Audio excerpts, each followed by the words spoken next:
hakuna kama wewe. Ndiposa tunasema wewe ni wa ajabu Bwana. Tunainua mikono yetu mbele zako tukisema ni wewe tu Bwana.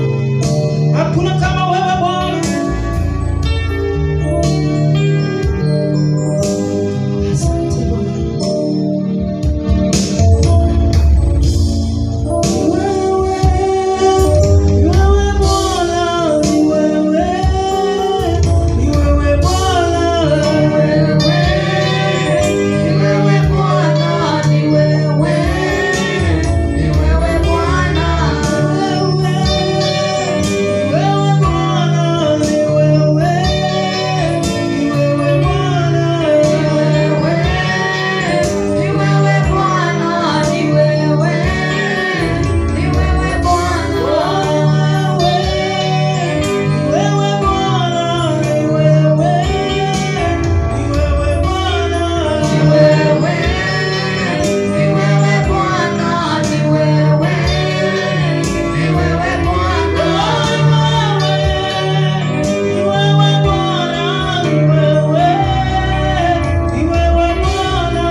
Lord, let my prayers be added to you. Inua tu sauti yako, ambia Mungu jioni ya leo ya kwamba Baba, vile tuko mbele zako tunaomba ya kwamba maombi yetu yatafika kwako. Ambia Mungu siku ya leo, yale mambo ambayo nimekuja kuyaombea leo, yale mambo ambayo ninahitaji leo, wacha ikaweze kufika kwako. Open your mouth and tell him, Lord, let my prayers begin to reach you today. Ambia Mungu, wacha maombi yangu ikafike mbele zako leo. Wacha maombi yangu Baba ikafike mbele yako siku ya leo. Ambia tu Mungu siku ya leo ya kwamba Baba, ninaomba maombi yangu itafika kwako. Decree and declare today, decree and declare tonight, let our prayers be heard, let our prayers be heard. Ambia Mungu siku ya leo ya kwamba Baba, ninaomba wacha maombi yangu ikafike kwako. Haja ya moyo wangu ninaleta mbele zako nikiomba siku ya leo. Wacha maombi yangu Baba ikafike mbele zako Bwana. Somebody decree and declare tonight. Ambia Mungu jioni ya leo ya kwamba maombi yangu Baba ikafike mbele zako. Ambia Mungu siku ya leo ya kwamba maombi ambayo ninaomba leo itafika mbele zako Bwana.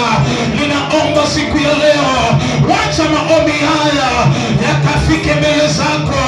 Ambia Mungu siku ya leo ya kwamba Baba, kila kizuizi ambayo inazuia maombi yangu ninakataa siku ya leo. Ninakataa kila kizuizi ambayo inainuka kinyume na maombi yangu. Kataa, remove, decree and declare today, every hindrance to my prayer, every hindrance to my prayer, let them begin to be arrested, let them be destroyed tonight. I destroy them by the power of God. I decree and I declare now, let them be destroyed. We declare today, we declare tonight, every hindrance to our prayer. Somebody open your mouth, declare today, declare tonight, every hindrance to my prayer, let them be broken. I break every hindrance, every barrier to my prayer, every hindrance to my prayer, let them be broken tonight, let them be broken today. Ambia Mungu siku ya leo tunapoanza maombi haya, ikiwa kuna kizuizi, wacha ikaondolewe leo. Father, I pray and I declare today, I pray and I declare tonight, every hindrance to our prayer, every barrier to our prayer, somebody open your mouth, declare tonight, declare today, every hindrance to my prayer, let them be broken now, let them be broken today, every hindrance to my prayer. Ambia Mungu siku ya leo ya kwamba kila kizuizi, yale mambo yanayozuia hata maombi yangu ninapoomba usiku na mchana, ninaondoa kila kizuizi, every barrier to my prayer, every barrier to my prayer, every barrier to my prayer, every hindrance to my prayer, let them be removed tonight, let them be removed tonight. Somebody open your mouth as you tell him today, Lord, any hindrance to my prayer, ya kwamba kila kizuizi, yale mambo yanayozuia hata na maombi yangu, yale mambo yanayozuia hata na maombi yangu, iondoe leo. Ikiwa kuna dhambi inazuia maombi yangu, Baba iondoe. Ikiwa kuna mfalme wa giza anazuia maombi yangu, Baba muondoe. Ikiwa kuna kizuizi kwenye maombi yetu, ninaomba leo, wacha ikaondolewe. Every barrier to my prayer, every hindrance to my prayer, every barrier to our prayer, decree and declare today, let the barrier be removed, let the hindrance be removed. Anything blocking my prayers, anything blocking my prayers, let them be removed, let them be removed. Tangaza usiku wa leo ya kwamba Baba, ninaomba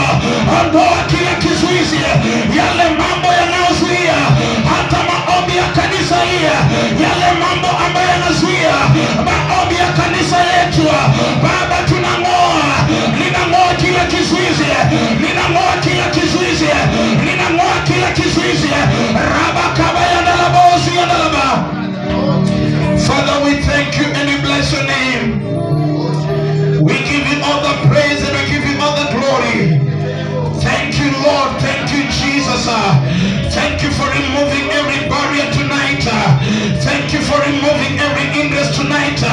Somebody open your mouth and tell him, Lord, I thank you, God, for taking away every barrier. Thank you, Jehovah God. Ambia Mungu ni asante kwa kuondoa kila kizuizi. Yale mambo yamekuwa yakinizuia, leo hii yameondolewa.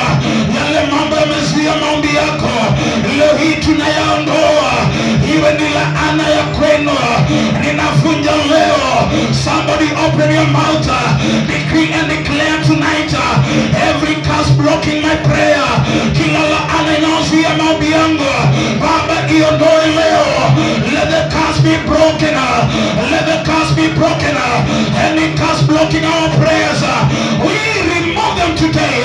I destroy them now in the mighty name of Jesus. In Jesus' name we pray. Amen. Sema amen. I want us to pray. Nataka tuendelee kuomba kulingana na hoja ambazo nataka kupatia usiku wa leo.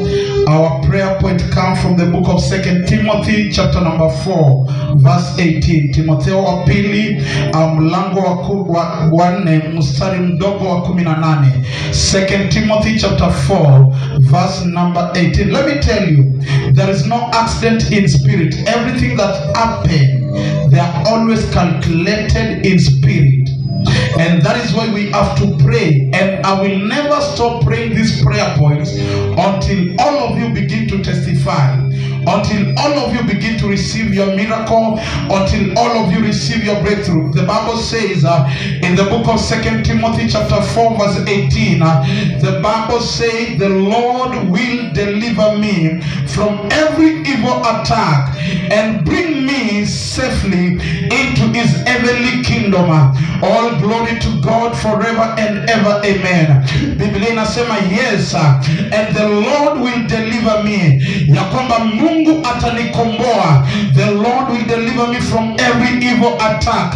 I want you to make, there is another version that says, and the Lord will deliver me from every evil action, from every evil act. I want you to make a prayer and I want you to tell him, Lord, deliver me from every evil works.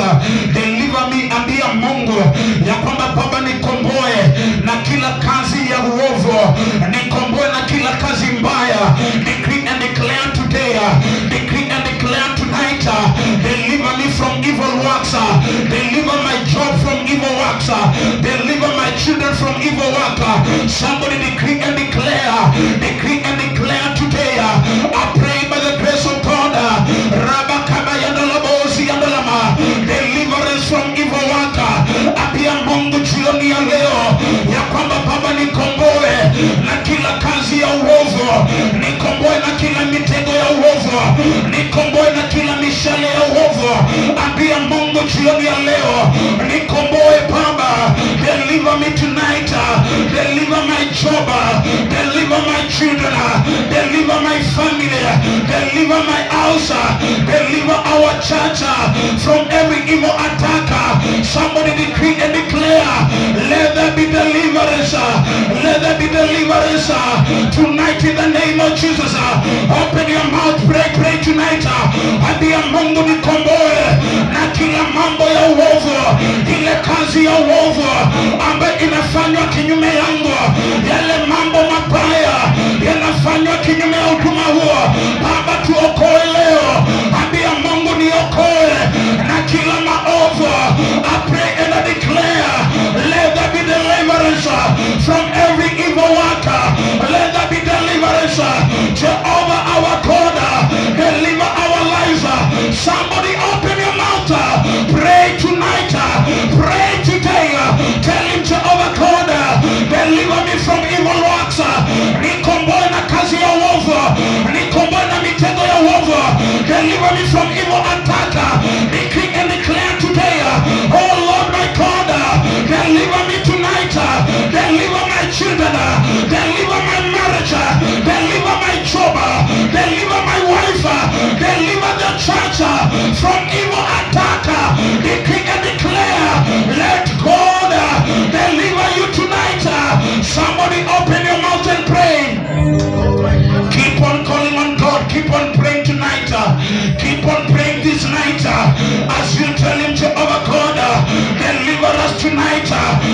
Ambia Mungu jioni ya leo ya kwamba Baba, ninaomba ukaniokoe na kila evil attack. Deliver me today. Deliver us today. Rabakaba yandalaba. Rekenelebosi yandalaba. I pray and I declare now, let there be deliverance. Let there be deliverance over my life, around my life. Rabakaba yandalaba. Rekenelebosi yandalaba. Shakaba yandalaba. Rekenelebosi yandalaba. Librabasi kandalaba. Rabakaba yandalaba. Rekenelebosi yandalaba. Pray in the name of Jesus. Decree and declare, oh Lord my God, deliver me tonight. Deliver my children from every evil attack. Deliver us today. Deliver us today from every evil attack. Decree and declare today in the mighty name of Jesus. In Jesus' name we pray. I want you to understand, nataka uelewe, tunaishi dunia ambao iko na uovu sana. People will rejoice when bad things are happening to you. Watu watafurahia wakati mabaya yanafanyika kwako. That is why katika in the Lord's Prayer, after we are praying, we come, we say, and deliver us from evil. Yani na ukatuokoe kutoka kwa maovu. Waeza ukatembea na mtu, huyo mtu anakuwazia mabaya, huyo mtu anakupangia mabaya. Unaweza ukaketi chini na watu, lakini mambo ambayo wanapanga ukakosa kuelewa. Ndio maana Biblia inasema ya kwamba moyo wa mwanadamu ni ovu sana. Ninataka waambie Mungu siku wa leo ya kwamba Baba nikomboe, ya kwamba Baba niokoe na kila maovu ya nyumbani, maovu ya kazini, maovu kwenye biashara, maovu kwenye shule. Somebody open your mouth, fungua kinywa chako, ambia Mungu jioni ya leo ya kwamba Baba, usiku wa leo ninaomba ukaniokoe na kila mitego ya maovu nikitembea katika dunia hii, dunia ambayo ina maovu. Ninaomba siku ya leo ya kwamba Baba niokoe, okoa maisha yangu, okoa watoto wangu, okoa kanisa lako. Ninaomba siku ya leo, okoa na mke wangu, okoa na huduma huo. Ambia Mungu leo niokoe na kila maovu, okoa washirika wa kanisa hili na kila mitego ya maovu. Ambia Mungu leo ya kwamba Baba ninaomba uovu wowote ambao inapangwa kinyume na maisha yangu, maovu yoyote ambayo yanapangwa kinyume na kanisa hili, maovu yoyote ambayo yanapangwa kinyume na kazi yako. Ambia Mungu leo niokoe. Tell him tonight, deliver me God, deliver me Lord. Raba kaba yanalaba, rekenelebosi yanalaba, shakaba yanalaba, rekenelebosi yanalaba, libra bazika yanalaba, raba kaba yanalaba, rekenelebosi yanalaba. Deliver us tonight, deliver us tonight from every evil, any evil around us, any evil around our family. My God and my Lord, deliver us today in the mighty name of Jesus. In Jesus' name we pray. In the book of Genesis chapter 50 verse 20, the Bible says Joseph comes and he tells his brother, you meant it for evil, but God turned it around for good. I want you to declare, let me tell you, the plan of God is to do you good. And anything that opposes the plan of God is evil. That is why Jeremiah 29:11 is saying, for I know, ninajua mawazo ninayokuwazia, nina mipango mema kukuhusu. Yusufu akaja akawaambia ya kwamba mlipanga kwa ubaya, lakini Mungu akayageuza. Ninataka uombe usiku wa leo, mipango yoyote ambayo imepangwa, wacha ikabadilike leo. Kila mipango mbaya imepangwa juu yako, kila mipango mbaya imepangwa kwa kazi yako, anza kuipangua leo, anza kuipangua leo. Open your mouth and tell him, Lord, begin to turn it around. Every evil planner, let there be a turnaround. Every evil planner against my life, my God and my Lord, turn it around tonight, turn it around today. I pray and I declare, turn it around. Somebody tell him, Lord, let there be a turnaround of every evil against me. I begin to turn them around. Every evil against my life, let there be a turnaround. Decree and declare tonight, decree and declare today, every evil around my job, every evil around our church, every evil around our families, let there be a turnaround. Ambia Mungu leo ya kwamba Baba, badilisha kila maovu, yale mipango mbaya wamepanga juu yangu, yabadilishe leo. Yale mipango wamepanga juu ya watoto wako, ikabadilishe leo. Yale mipango wamepanga juu ya kanisa hili, ninayabadilisha leo. Raba kaba yandalaba, rekelele bosi yandalaba, raba kaba yandalaba, libra bazika yandalaba, raba kaba yandalaba, rekelele bosi yandalaba, libra bazika yandalaba. I pray and I declare, let there be a turnaround. Somebody declare tonight, Jehovah my God, let there be a turnaround. Turn around, oh God, every evil plan, let there be a turnaround. Turn it around tonight, turn it around today, Lord. Let there be a turnaround, let there be a turnaround. Rabakabayandalaba, Rekenelebosiandalaba, Shakabayandalaba, Rabakabayandalaba. I want you to declare any agenda of the evil one planned against my life, let it be overturned.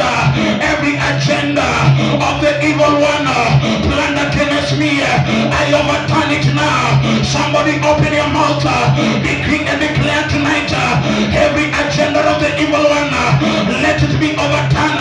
Every agenda of the evil one, let it be overturned. I overturn it now. Overturn them now. Overturn them now. Every plan of the evil, let it be overturned. Any plan of the enemy, let it be overturned. I overturn them now. I overturn them now. Rabakabayandalaba, Rekenelebosiandalaba, Shakabayandalaba, Rekenelebosiandalaba. Overturn them now. Overturn them now. Overturn them now. Decree and declare today, Rabakabayandalaba, Rekenelebosiandalaba. I overturn them. I overturn them. I overturn them. I overturn them. Every agenda, every plan of the evil one, let it be overturned. Let it be overturned right now in the mighty name of Jesus. Overturn them tonight. Overturn them today. Rabakabayandalaba, Rekenelebosiandalaba, Shakabayandalaba, Rekenelebosiandalaba. I overturn them. I overturn them. I overturn them. Badilisha kila maovu, badilisha kila mipango iliyopangwa kinyume yako, yabadilisha leo. Rabakabayandalabosiandalaba. In Jesus' name we pray. Amen. Let me tell you, I will never be tired praying for you. This prayer point, until all of you get their breakthrough. Sitachoka kuomba maombi haya. That is why the book of 2 Timothy chapter 4 verse 18, it says, Lord, deliver me from every evil works. Deliver me from every evil plan. Let us see another prayer point in the book of Psalms chapter 149 verse 6 to 9. Psalms 149 verse 6 to 9. The Bible says, may the praise of God be in their mouth and double-edged sword in their hands. Ya kwamba na sifa ya Mungu ikawe kwenye vinywa vyao, na upanga unaokata kuwili kwenye mikono yao. Verse 7 says, to inflict vengeance on the nation and punishment to people, to blind the kings with their fetters, their nobles with shekel of iron, to carry sentence, to carry out the sentence written against glory of all his faithful people. You praise God in your mouth and not in your head. Yani unasifu Mungu na kinywa chako, au msifu katika akili ya kichwa yako. Let me show you something in the book of Romans chapter 10 verse 10. Romans 10. I want us to make some prayer point here, then we hear the word of God. Romans 10 verse 10. When you are praising God, you praise God using your mouth. Unasifu Mungu na kinywa chako, si kichwa chako. Bwana sifiwe. The Bible says, for it is with your heart that you believe and are justified, and it is your mouth that you profess faith and are saved. Yani kwa kinywa chako unakiri na unafanya nini? Unaokolewa. Isaiah 43 verse 6. Isaiah 43 verse 6. Now I want you to use your mouth. Nataka utumie kinywa chako. Isaiah 43:6.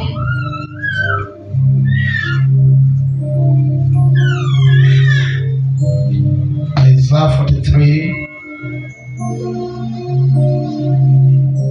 verse 26, verse 26. Isaiah 43 verse 25 to 26. Verse 25.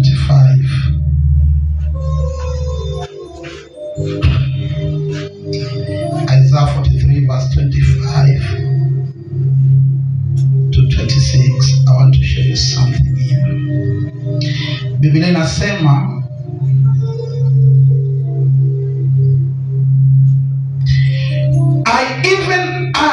he who blots out your transgression for my own sake and remembers your sin no more. Review the past for me. Let us argue the matter together. State the cause of your innocence. The Bible says that God remembers not your sin. And if he doesn't remember your sin, he remembers you about something else. Lift up your hands in 1 minute and tell him, Lord, remember me. You know, mikono yako ambia Mungu nikumbuke. Ambia Mungu, remember me tonight. Just tell him, Lord, remember me, remember me. Ambia Mungu, ninaomba usiku wa leo ya kwamba Baba ukaweze kunikumbuka. Just tell him, Lord, remember my job, remember my family, remember me tonight in the name of Jesus.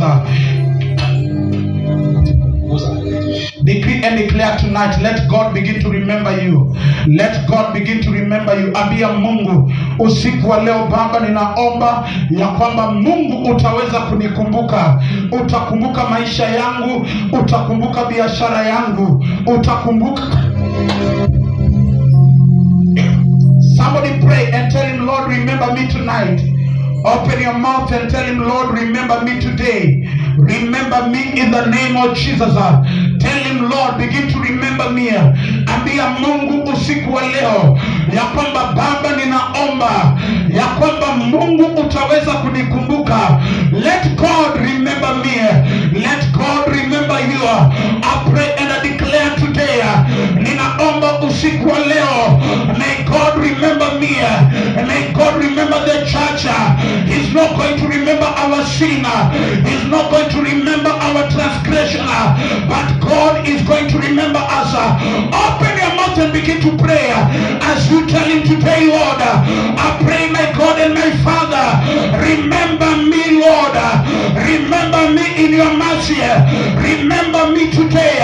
I pray and I declare today, nikumbuke ewe Bwana. Remember me today in the mighty name of Jesus. I pray and I declare, remember us tonight. Remember us today. Ambia Mungu nikumbuke leo. Kumbuka maisha yangu. Kumbuka na watoto wangu. Kumbuka na biashara yangu.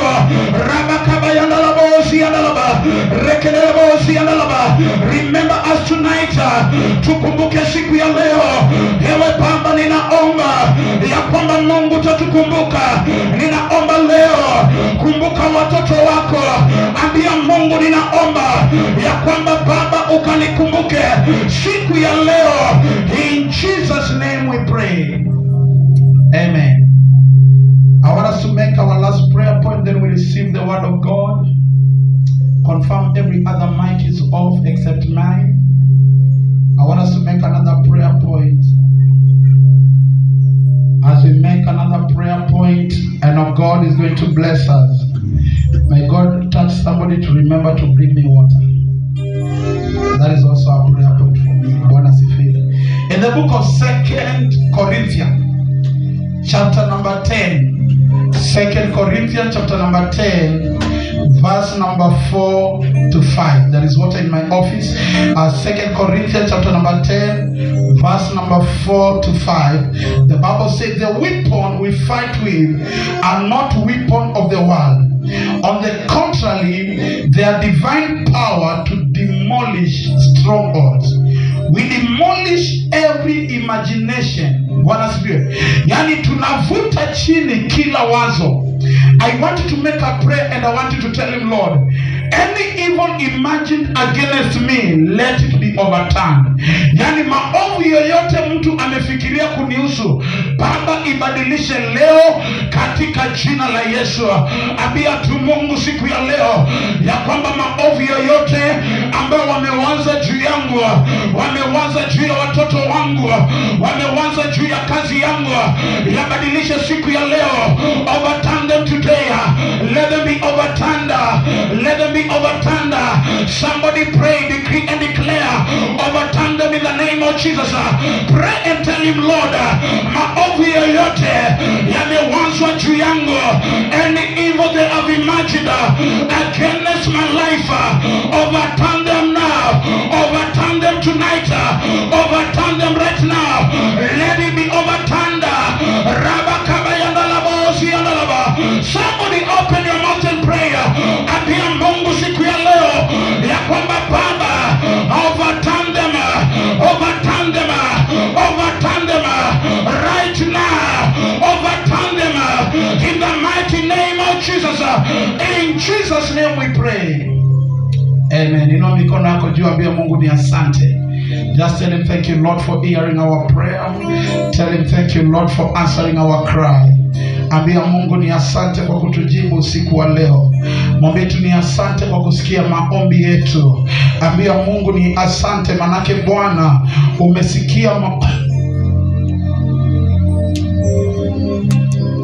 Tell him thank you, Lord. Mwambie asante Bwana kwa kusikia maombi yangu leo. Asante, in Jesus' name we pray. Amen. I want you to greet your neighbor. Salamia jirani yako. Mwambie wewe ni mtu wa maana sana. Those that are connected online, God bless you. Thank you so much for connecting, Sister Margaret. Thank you so much for connecting, Sister Felicitas. May the Lord bless you and God reward you. Thank you for your consistency, being always online. I know it is not easy, but my prayer is that God will bless you. Yani ninaomba Mungu akaweze kuwabariki. Salamia mwenzako, mwambia kwamba karibu kwa maombi yetu siku ya leo, in Jesus' name. Amen. Thank you so much. I want us to read in the book of 2 Kings. In the book of 2 Kings, chapter number 3. 2 Kings, chapter number 3, verse number 25 to 27. 2 Kings, chapter number 3, verse 25 to 27. And God is going to bless us. I will read in NIV. The Bible says, they destroyed the towns, and each man threw a stone on every good field until it was covered. They stopped. Wafalme wa pili mlango ni wa 3 mstari ndogo 25 hadi 27. Inasema kwamba, nitasoma kwa Kiingereza, they destroyed the towns and each man threw a stone on every good field. Unajua ile kitu najiulizanga, kwa nini watu wanapendanga kurusha mawe mahali mambo ni mazuri? Hawarushangi mawe kwa kitu ambao ni mbaya. Hata wewe ukiwa kule nyumbani, ukiona mti ambao uko na matunda, ndio mara mingi huo unatupia mawe. So ukiona watu wanakurushia mawe, jua ya kwamba kuna kitu ya dhamana na kitu kizuri ndani yako. Bwana sifiwe. People don't attack empty vessel.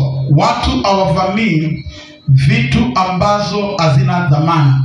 Wanavamia mambo ambayo ina dhamana. Bwana sifiwe. Yeah, this speaker can look the other side. It continues to say, threw a stone on every good field until it was covered. They stopped up all the springs and cut down every good tree. Only Kir Hareseth was left with its stone in place. But men armed with sling surrounded it and attacked it. Verse 26. When the king of Moab saw the battle had gone against him, it took with 700 swordmen to break through to the king of Edom, but they failed. I want you to get that point. He said, but they failed. Verse 27. Then it took his firstborn son, who was to succeed him as a king, and offered him as a sacrifice on the city wall. The fury against Israel was great. They withdrew and returned to their own land. Tell your neighbor, winning the battle with the sacrifice. I want to talk briefly about winning the battle with sacrifice. Yani kushinda vita ukiwa unatumia dhabihu. Bwana sifiwe. Watu wengi wanapigwa vita, ama kuna vita kila mahali. Wakati ambao kuna vita, swali ni je, utashinda vita kwa njia gani? Let me say like this, sacrifice is the food of the spirit. Yani dhabihu ni chakula ya roho. And if you must get victory in life, you must be willing to sacrifice anything. Kama unataka akupata ushindi katika maisha, lazima ifike mahali ambapo unataka kutoa dhabihu kitu chochote. Bwana sifiwe. Yani for you to get victory, you must be willing to sacrifice anything. Biblia inasema ya kwamba hao walikuwa wakishindwa vita. Ikafika mahali mfalme akatoa mtoto wake ambao alikuwa awe mfalme, akamtoa kama dhabihu. Alipomtoa kama dhabihu, Biblia inasema hapo ndipo maadui wakarudi kwao na wakaachana nao. Let me tell you the truth. We are all fighting a battle. Kila mtu ambaye unaona kuna vita ambao tunapigana. Bwana sifiwe. Nani apigane vita hapa? We are all fighting a battle. Yani kuna vita ambazo unapigana. Ndio maana Ayubu 14:1 inasema ya kwamba mwanadamu aliyezaliwa na mwanamke siku zake ni chache na amejawa taabu. Bwana sifiwe. So we are all fighting a battle, whether you are aware of it or not. Iwe kwamba unajua kuna vita ambao unapigana ama haujui, ukweli ni kwamba kuna vita unapigana nayo usiku na mchana. There is a battle going on in your family and destiny. Kuna vita ambayo inaendelea hata kwa yako na kwa hatima yako. And the reason why the enemy is fighting you is because there is a great destiny in you. I always say like this, God's choice is the devil's target.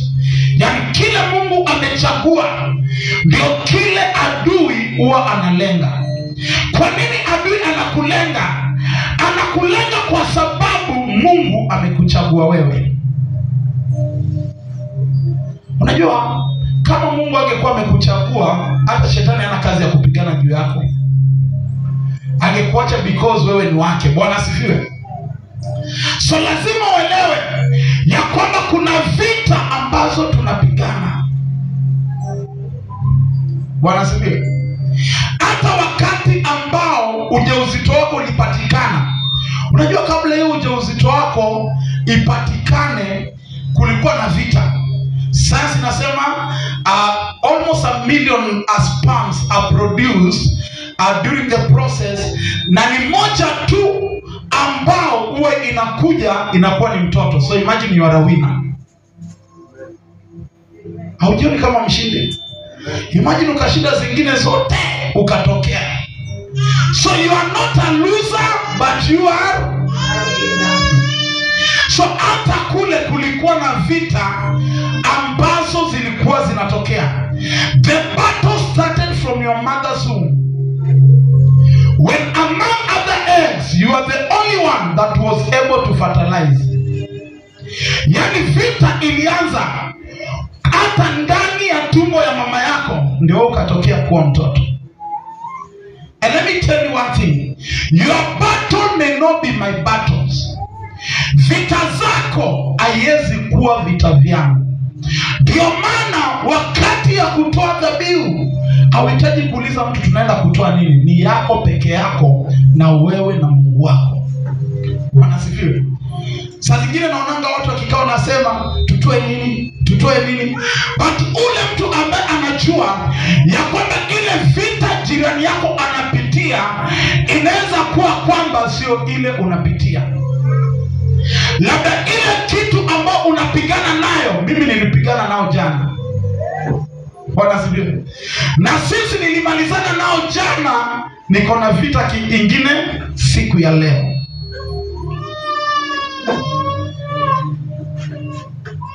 Let me give you an example of battle that people fight. Some of the battles that we fight. Number 1, battle against evil patterns. Vita dhidi ya mitindo ambayo ni ya kiovu. Bwana asifiwe. In every family there is a pattern that is not good. Kwa kila familia kuna pattern ambayo sio sawa. Na ile mtindo ya familia yako, wengine utapata kwa familia yao haikuwa rahisi watu kuoleka, ama haikuwa rahisi watu kujenga manyumba, haikuwa rahisi watu kuendesha hata magari. Kwa hivyo kuna pattern kwa familia yako, lazima ukapigane nao. Number 2, battles against delay. Vita dhidi ya kucheleweshwa. Ukielewa hii kuna wengine mambo yao yamecheleweshwa, lazima ukuje mahali useme ya kwamba nitapigana vita hivi. Bwana asifiwe. Wakati unapigana Mungu anakuja kusaidia. Number 2, there are battles against sickness. Vita dhidi ya magonjwa.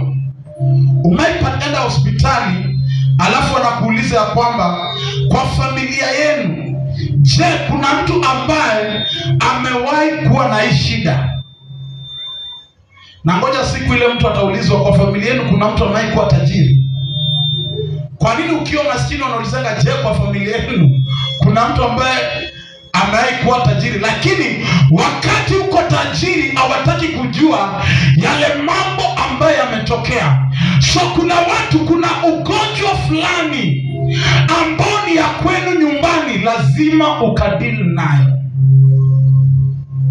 Bwana asifiwe. Number 4, battle against poverty. Vita dhidi ya umaskini. Bwana asifiwe. Let me tell you, to be poor, I will show you in the Bible hata vile Mungu apendi watu kuwa maskini.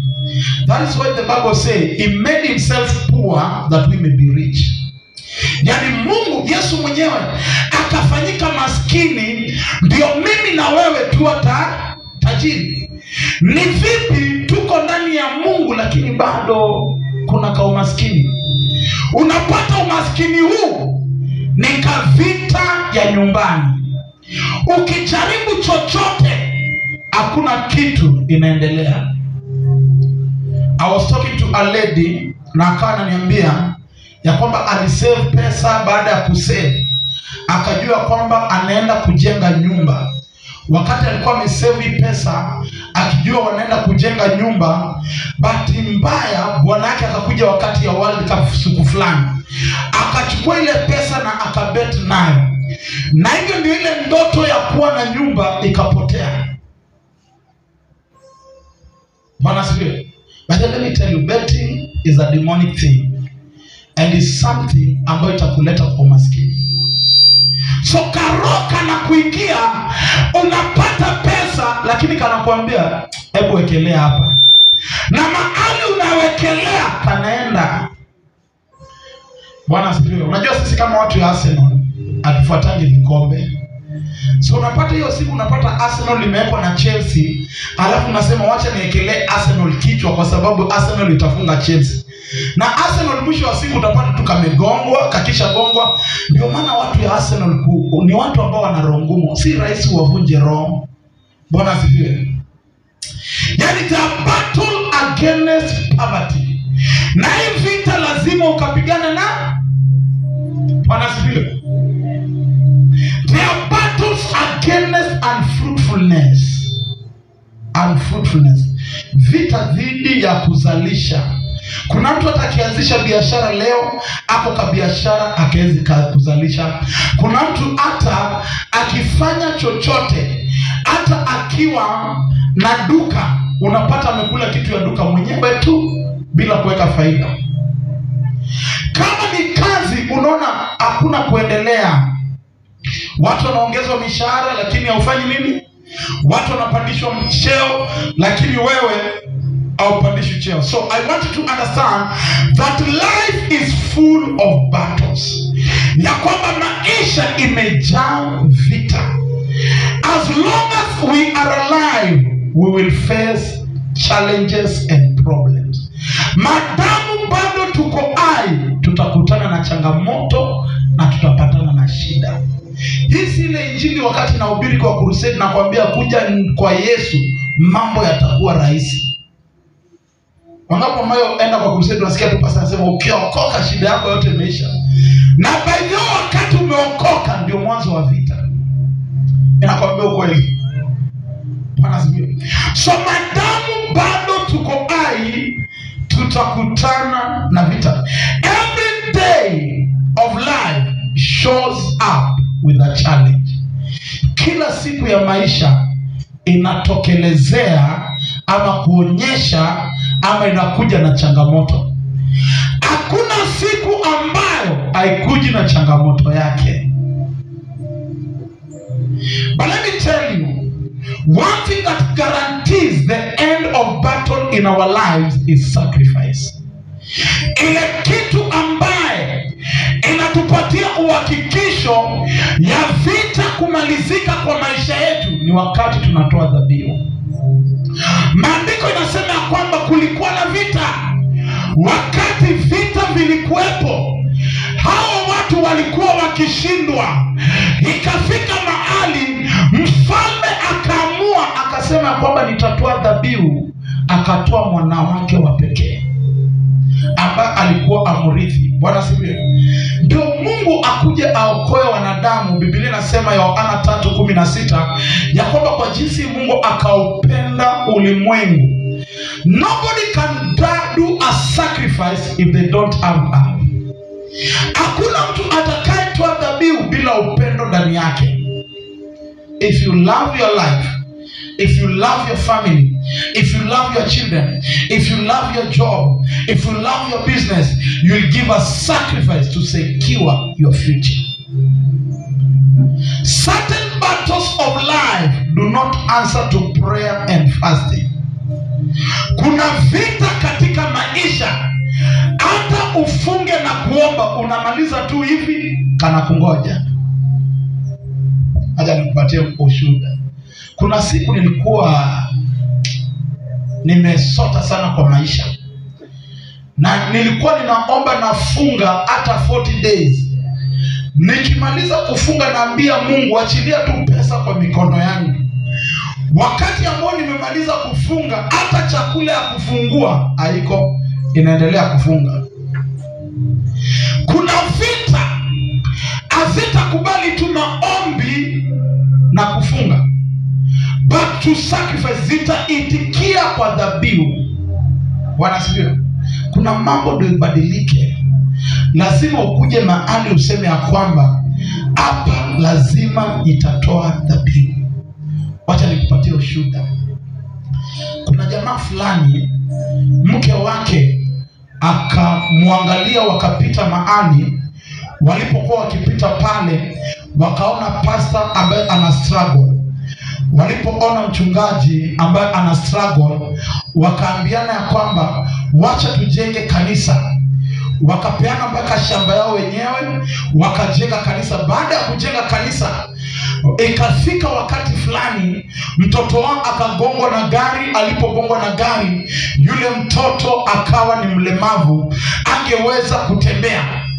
Wakaenda wakabeba mtoto, wakampeleka kwa kanisa. Wakaambia pasa, hakuna vile tutajenga kanisa, hakuna vile tumejitolea tukapeana mpaka shamba na Mungu atulipe kwa njia. Huyu mtoto tumekuachia. Na pasa akakaa kauliza Mungu, kati yangu na wewe, huyu jamaa ametoa dhabihu, amejenga kanisa, amepeana shamba, amenunua kila kitu kwa kanisa. Kati yangu mimi nimeitikia tu wito. Kati yangu wa kuitikia wito na wewe wa kuniita, na yule ambaye ametoa dhabihu, nani mjinga?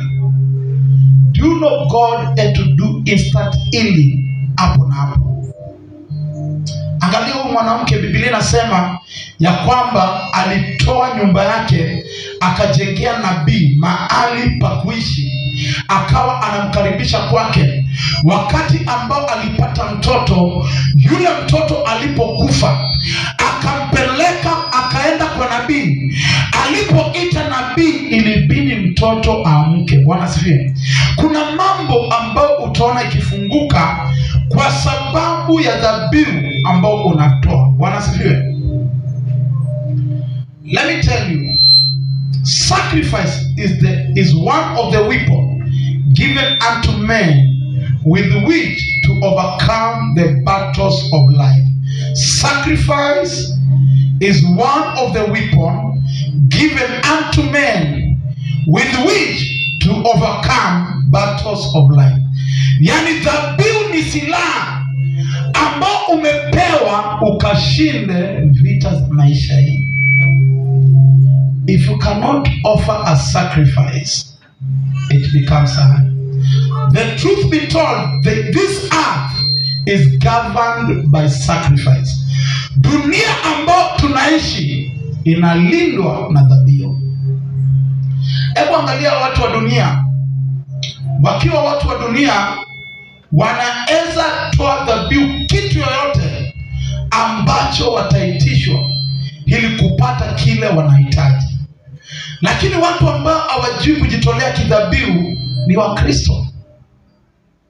Bwana asifiwe. Nilikuwa naangalia, unajua kwa nini hawa wenzetu Waislamu huwa kwamba wanabarikiwa sana kuliko sisi Wakristo? Wakristo wengi wanafanyia Waislamu kazi. Umejua ni kwa nini? Muislamu ni mtu ambaye anajua jinsi ya kujitolea. Na ukiangalia hata misikiti yao hawafanyaji harambee kujenga misikiti. Lakini kanisa lazima tuchange. Kama ni conference ya wadada lazima tuchange. Kuanzia Januari mpaka saa hii ati tumechanga pledges.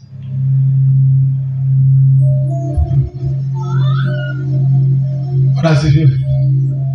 Kuanzia Januari mpaka Umechanga nini? Hata ikifika nitatoa, ni pledge. Bwana sifiwe.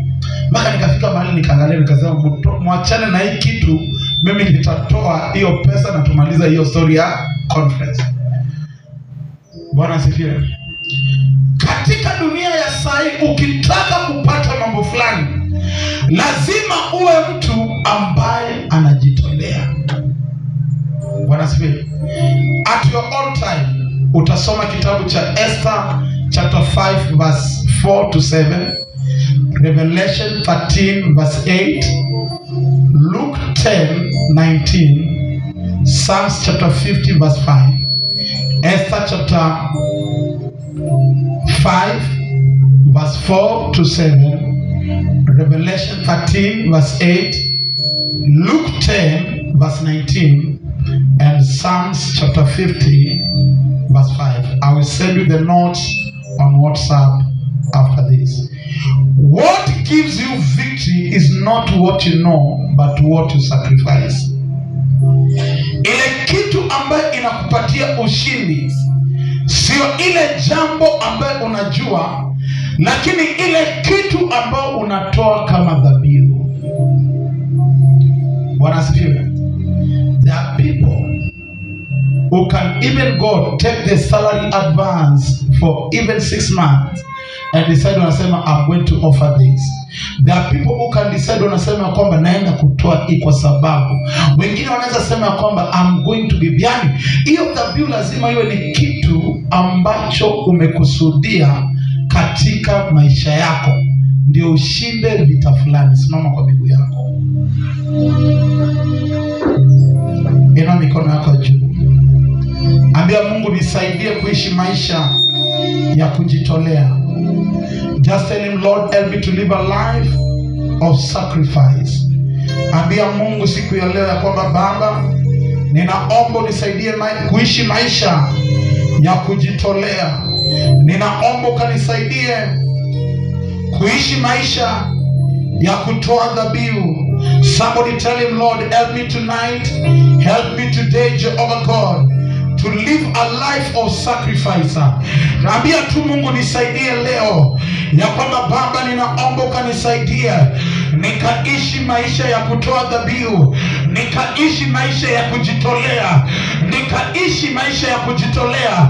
Decree and declare today as you tell him, Lord, help me to live a life of sacrifice. Ina mikono yako juu. Ambia Mungu, Father, I come before you. Every battle in my life, as we are coming back for dedication on Sunday, let the battle begin to come to an end. Somebody open your mouth and declare tonight, Lord, end every battle in my life, every battle around me. I want you to make this prayer. If you have your envelope of sacrifice even at home, wherever you are, just hold on it and declare, Lord, every battle in my life, let them come to an end, even with the sacrifice I'm going to give, with the sacrifice we are offering to you, Lord. Every battle in our lives, every battle around us, ambia Mungu, wache kila vita ambayo imekaa kwa kazi yangu, kila vita imekaa hata kwenye nyumba yangu, kila vita ambayo imekaa hata kwenye kanisa hili, Baba, wacha ifike mwisho. Father, we declare today, let them come to an end. End them by your mercies and end them by your power. And in Jesus' name we pray. Amen. Bwana asifiwe. Tomorrow I'll be sharing something. A sacrifice that can be accepted and a sacrifice that cannot be accepted. Bwana asifiwe. Yani kuna ile dhabihu hata ukitoa inakubalika. There is no way you can come, you want to dedicate your life with 50 bob, 20 bob, 10 bob, 100 shillings. Mimi nataka nikusaidia. Afadhali hata hiyo siku tu tulie na Bwana asifiwe.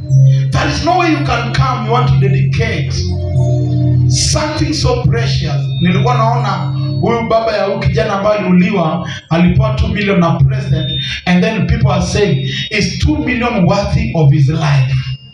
And then I was saying, if 2 million is small, then when we are coming before God, Bwana asifiwe. Kuna ule mama ambaye alikuwa na peni 2 akatoa. That is everything she had. Na Biblia inasema kwamba alikuwa ametoa zaidi ya kila mtu. Bwana asifiwe. But kuna ule ambaye ako nayo lakini anatoa for show off. So as you go tonight, nataka ushike ile bahasha yako, ambia Mungu, Father, I pray, kila vita ambayo nimekuwa nikipigwa, iwe ni kazini, iwe ni kwa biashara, iwe ni kwa nyumba, iwe ni kwa ndoa, iwe ni mahali popote, hata kwa kanisa, ambia Mungu ya kwamba naita biu, kila vita nimekuwa nikipigwa, wacha ifike mwisho. My prayer is that hakuna mtu atakaa kwa maisha ya vita. Kuna vita lazima itaisha kwa maisha yako.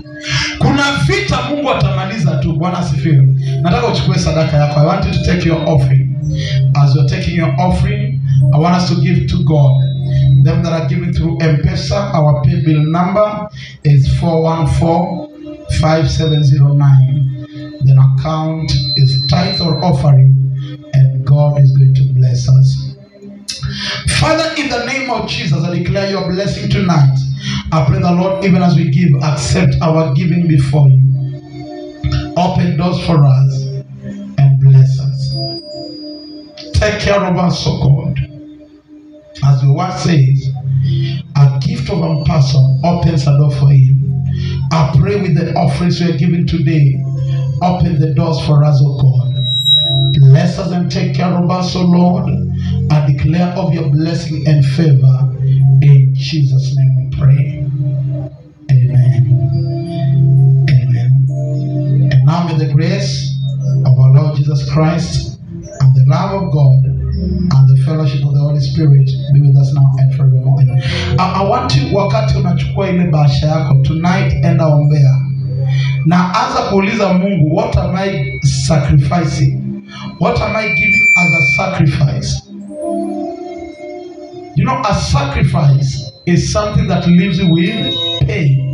Yani dhabihu ni kitu ambao inakuacha hata na machungu, inakuacha hata na machungu sana. Let me tell you, sacrifice is not always easy but painful, and results in resounding joy. Yani dhabihu ni kitu ambao sio rahisi kutoa. Ndio maana utapata ya kwamba kuna mtu uko hapo unang'ang'ana, unasema kwamba nitoe nini, sasa unang'ang'ana nayo hata inakuongelesha. Wakati ambao inakuongelesha, Bwana asifiwe. So life and everything answers to sacrifice. In every sacrifice there is victory. In every seed there is harvest. They that sow in tears shall reap in. Unasikia kwenye Biblia inasema, that is Psalms 126 verse 5 to 6, inasema anayepanda kwa machozi atavuna kwa. Sasa imagine unakuja kuleta sacrifice ukiwa umefurahi. Kuna sacrifice unaweza beba lakini umekunja uso, but wakati unatoka tu hapo Mungu anakubariki. Bwana asifiwe. God bless you. Father, I declare blessing tonight. May your children enjoy their night in Jesus' name. And Mungu akubariki, uwe na usiku njema.